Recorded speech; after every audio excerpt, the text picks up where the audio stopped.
Assalamualaikum warahmatullahi wabarakatuh. Perkenalkan, nama saya Dela Eva Fitriani. Saya dari kelas 1A Prodi Akuntansi Syariah, Fakultas Ekonomi dan Bisnis Islam.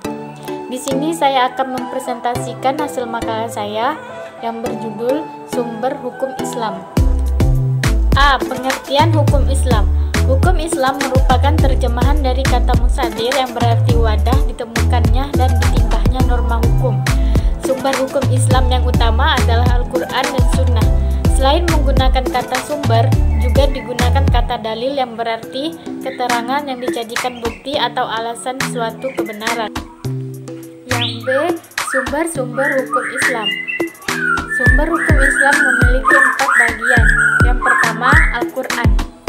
Al-Quran berisi wahyu-wahyu dari Allah Subhanahu wa Ta'ala yang diturunkan secara berangsur-angsur kepada Nabi Muhammad SAW melalui malaikat Jibril. Yang kedua, hadis.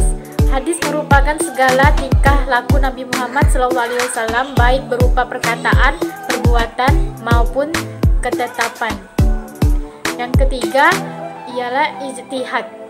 Ijtihad ialah berusaha dengan sungguh-sungguh untuk memecahkan suatu masalah yang tidak ada keterangannya, baik dalam Al-Quran maupun hadis. Yang terakhir, qiyas.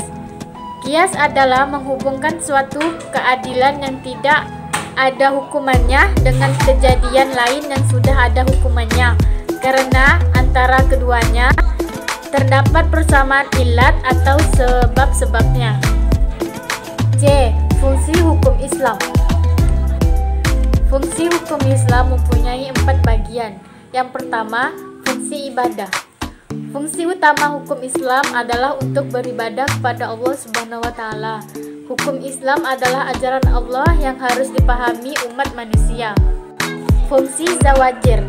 Fungsi ini terlihat dalam pengharaman membunuh dan berzina, yang disertai dengan ancaman hukum atau sanksi hukum qiyas diyat.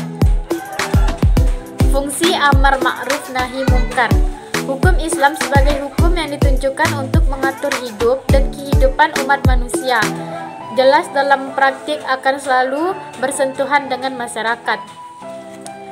Fungsi tahzim wa islah al-ummah. Fungsi hukum Islam selanjutnya adalah sebagai saranan untuk mengatur sebaik mungkin dan memperlancarkan proses interaksi sosial. D. Pembagian hukum Islam. Pembagian hukum Islam dibagi menjadi 5.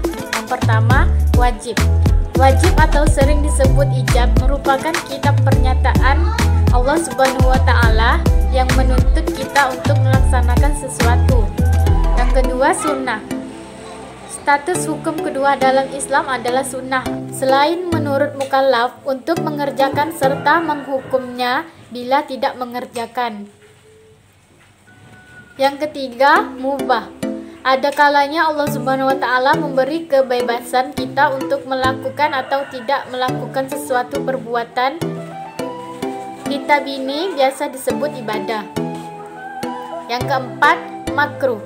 Selain menuntut kita untuk melaksanakan perbuatan yang baik, ada juga kitab Allah yang menyuruh kita untuk tidak melakukan sesuatu. Yang terakhir, haram. Hukum taklifi yang terakhir adalah tahrim atau haram.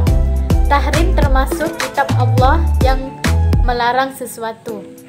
Sekian dari saya, kurang dan lebihnya mohon maaf. Wassalamualaikum warahmatullahi wabarakatuh.